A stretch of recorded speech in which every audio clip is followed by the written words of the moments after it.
Hello friends, आपका अपने channel success मंत्रा पर स्वागत है। मैं हूं नीरू और आज हम करेंगे हिंदी का एक नया टॉपिक जिसका नाम है कारक।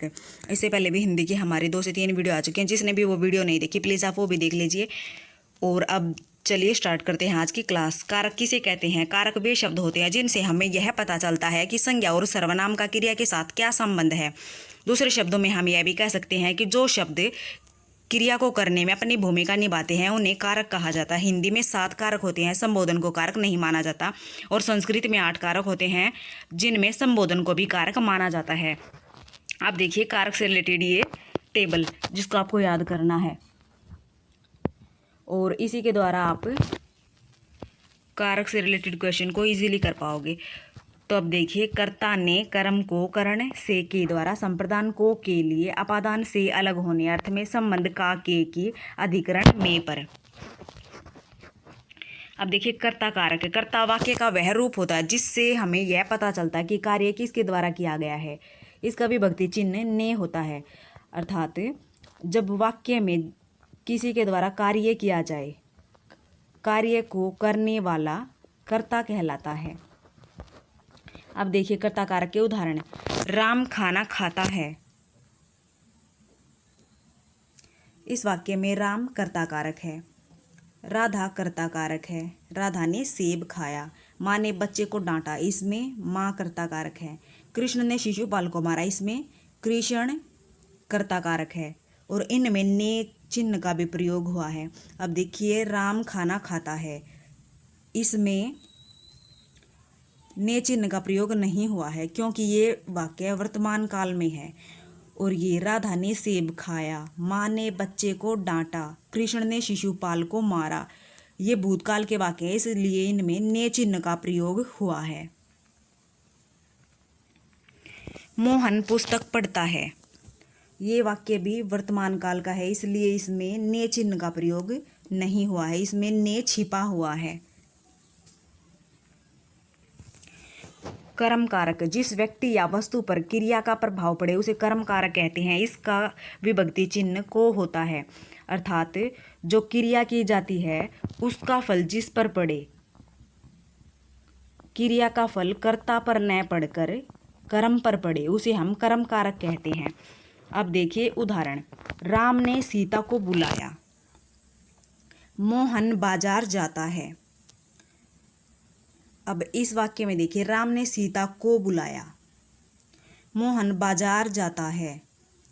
अभी यहाँ भी वही बात हो गई, राम ने सीता को बुलाया, ये भूतकाल का वाक्य है इसलिए यहाँ को आया है।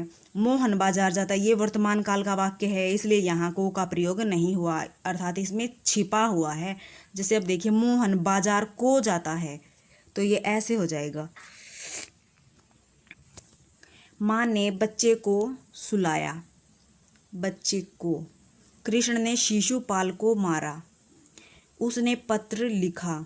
अब इसमें देखिए 5वें वाक्य में उसने पत्र लिखा, इसमें भी को छिपा हुआ है, अर्थात तो उसने पत्र को लिखा। अब पहले वाक्य में देखिए राम ने सीता को बुलाया, इसमें जो बुलाने की क्रिया है इसका इफेक्ट किस पर पड़ा? सीता पर। मोहन बाजार जाता है, इसमें जाने की क्रिया है जो उसका इफेक्ट किस पर पड़ा? बाजार पर। माँ ने बच्चे को सुलाया, अब सुलाना क्रिया है जो इसका इफेक्ट किस पर हुआ? बच्चे के ऊपर, इसलिए इनमें कर्म कारक हो जाएगा।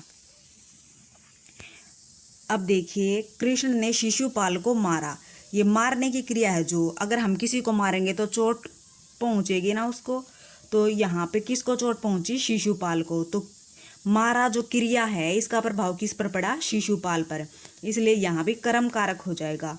और इनमें को चिन्ह का भी प्रयोग हुआ। उसने पत्र लिखा, यहाँ जो लिखने की क्रिया है इसका इफेक्ट किस पर पड़ा? पत्र पर पड़ा, इसलिए यहाँ भी कर्म कारक हो जाएगा। और अब देखिए मैंने ये तीसरा और चौथा एग्जाम्पल है जो ये कर्ता कारक में भी लिए थे, और ये पहला वाक्य भी।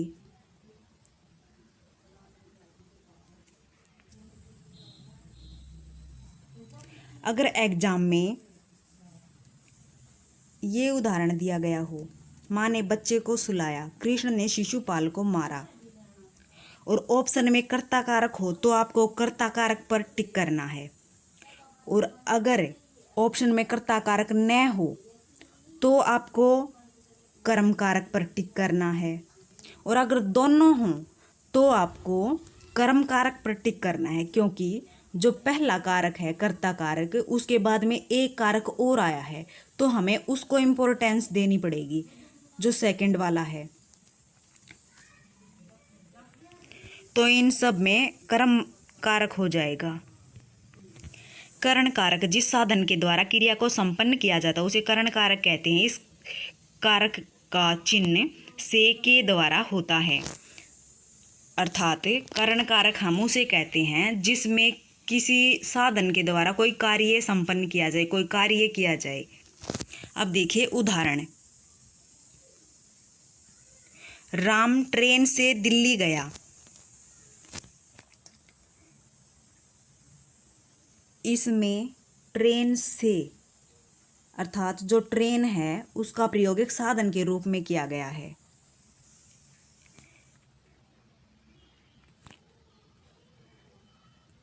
लड़का ठंड से कांप रहा है। अब देखो जिसके द्वारा वो कंपन हुआ है या मतलब कांप रहा है तो वो क्या है, ठंड है। तो ठंड यहाँ एक साधन है। वह चाकू से फल काटता है। चाकू से अर्थात चाकू का प्रयोग एक साधन के रूप में किया गया है, इसी के द्वारा क्रिया को संपन्न किया गया है, अतः इसमें भी करण कारक हो जाएगा। वह बैलगाड़ी के द्वारा घर गया।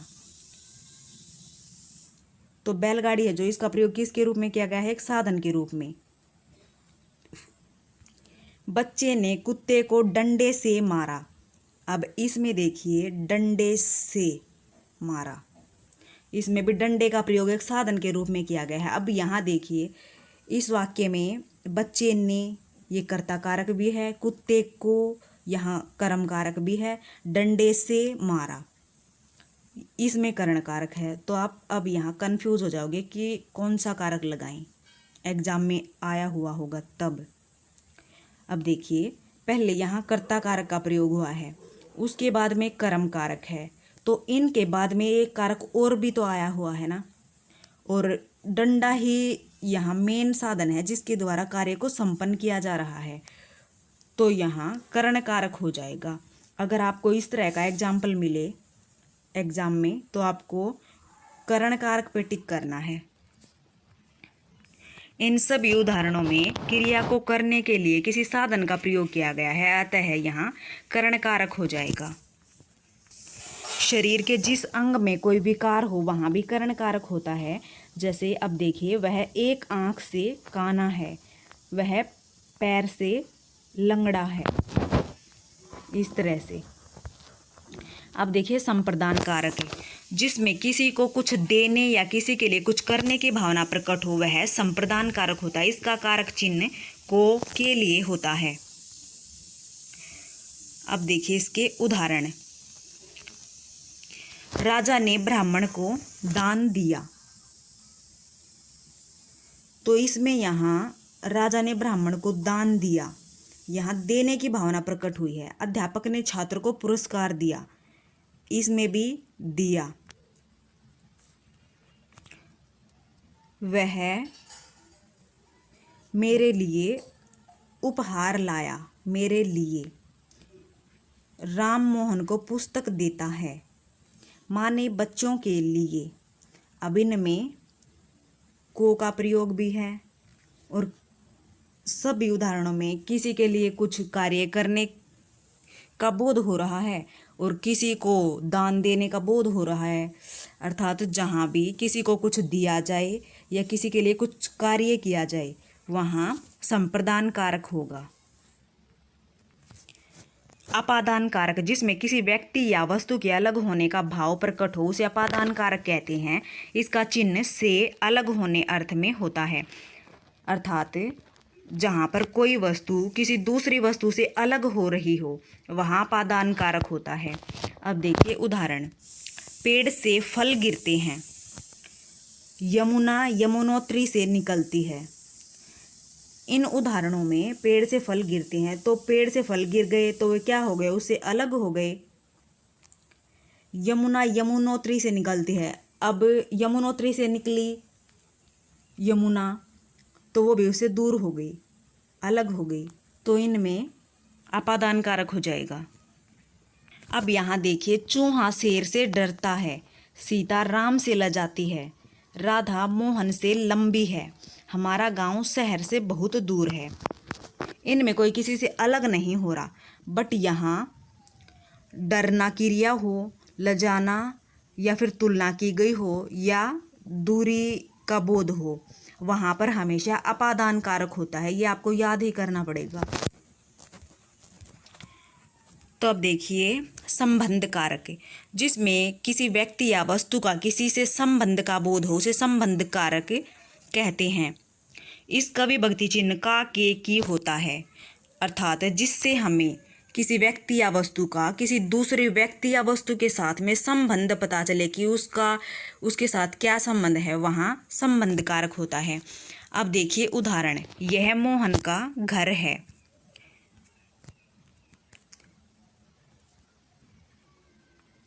यह मोहन का घर है। राम राजा दशरथ के सबसे बड़े पुत्र हैं। मेघदूत कालिदास की रचना है। हम भारत के नागरिक हैं।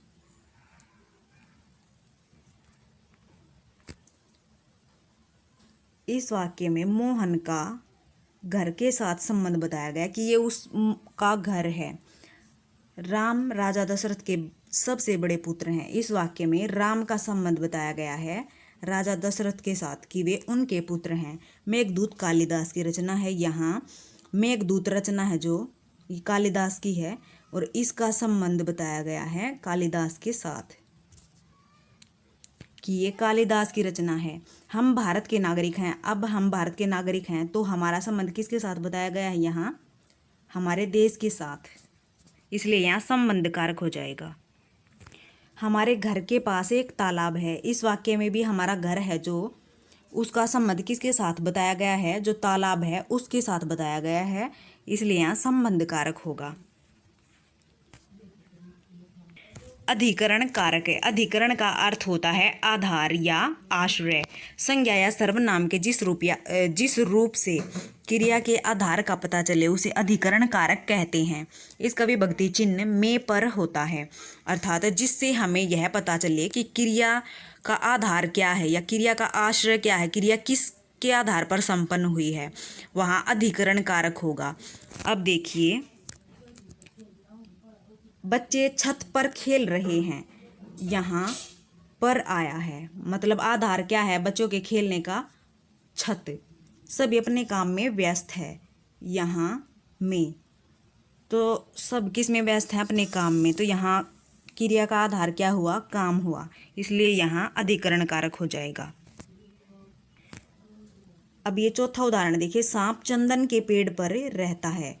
अब उसका आश्रय या आधार क्या है, पेड़, इसलिए यहाँ अधिकरण कारक हो जाएगा। अब देखिए, कवियों में कालिदास श्रेष्ठ हैं। जहाँ भी कोई गुण या दोष दिखाना हो वहाँ भी अधिकरण कारक हो जाएगा। अब देखिए, मेले में बहुत भीड़ थी। जो ये भीड़ है इसका आधार क्या है, अर्थात ये कहाँ पर थी, मेले में, इसलिए यहाँ भी अधिकरण कारक हो जाएगा। संस्कृत में संबोधन सहित 8 कारक होते हैं, परंतु हिंदी में 7 कारक होते हैं, क्योंकि संबोधन को कारक नहीं माना जाता। संबोधन का चिन्ह हे अरे होता है। अब देखिए उदाहरण, अरे बच्चों शोर मत करो, हे ईश्वर हमारी रक्षा करो। इसमें अरे अर्थात हम बच्चों को बोल रहे हैं कि शोर मत करो, हे ईश्वर, यहाँ हम ईश्वर को पुकार रहे हैं, इसलिए यहाँ संबोधन कारक हो जाएगा। आपके लिए आज का प्रश्न है, कृष्ण ने शिशुपाल को चक्र से मारा। इस वाक्य में कौन सा कारक है? इसका आंसर आपको कमेंट बॉक्स में देना है। और अगर आपको कारक से रिलेटेड कोई भी डाउट है तो आप कमेंट बॉक्स में पूछ सकते हैं। आई होप आपको क्लास पसंद आई होगी, और पसंद आई है तो please like, share and subscribe our channel. मिलते हैं नेक्स्ट वीडियो में, तब तक के लिए बाय बाय, नमस्कार।